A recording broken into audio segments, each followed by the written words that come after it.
Mélanie Chapuis chez Slatkin pour un roman La Pythie. Mélanie, on vous connaît évidemment depuis longtemps. Bonjour. Bonjour. Puisqu'on a distribué surtout à France Loisirs des Dans la tête de, si ma mémoire ne me trahit pas.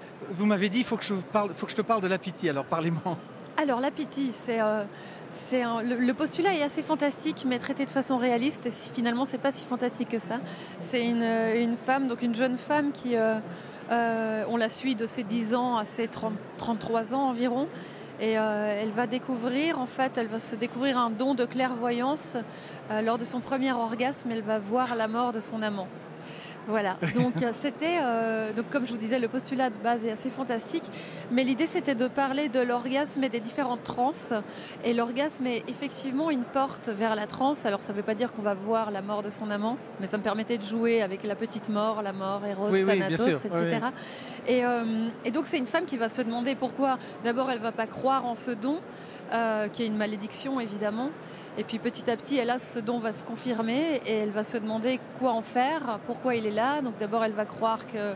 d'abord, elle va refuser de jouir à nouveau, bien sûr, évidemment, ce qui ne sera pas la solution. Après, elle va croire qu'elle doit sauver les hommes dont elle voit la mort, ce qui ne va pas être la solution non plus.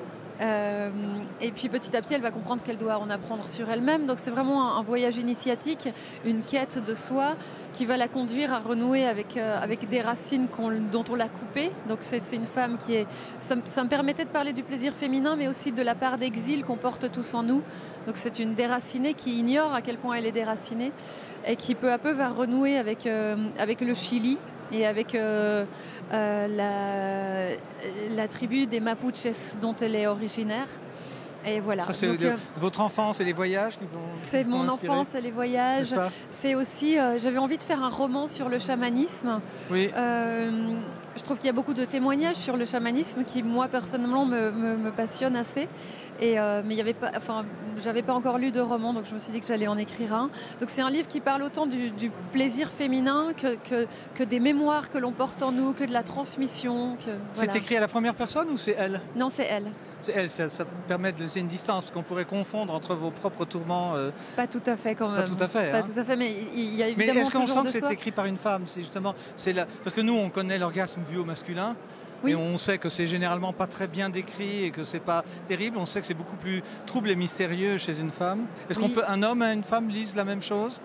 Alors je crois que les hommes aiment bien les parties érotiques et que les parties chamaniques, elles leur échappent un peu plus. Oh, c'est peut-être vite dit, mais pourquoi pas, oui. Et les femmes sont plus... les femmes comprennent mieux. Maintenant, il y a des hommes qui ont été très sensibles à ce livre, mais c'est vrai que les lecteurs ne sont pas tout à fait sensibles aux mêmes aspects du livre en fonction que ce soit des hommes et des femmes. Ça doit être rigolo pour vous, selon les témoignages, de voir où vous avez percuté votre lectorat, en fait. Bien sûr, c'est toujours un plaisir d'avoir les retours de lecteurs et effectivement de voir ce qui touche les uns et les autres. Alors parfois ils se rejoignent, je crois que des fois on exagère un peu les différences entre les genres aussi. Il semblerait, oui. On sait qu'il y a des manifestations différentes, mais on peut essayer de se rejoindre. Le roman c'est une quête en fait. Oui, c'est une quête, c'est un roman à suspense et c'est un roman, comme je vous disais, sur le plaisir, les mémoires, les quêtes identitaires.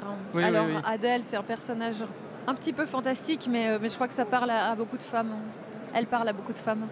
Merci Mélanie. Merci bon salon, à bientôt pour de prochains ouvrages et peut-être pourquoi pas chez France Loisirs. Merci beaucoup. Merci.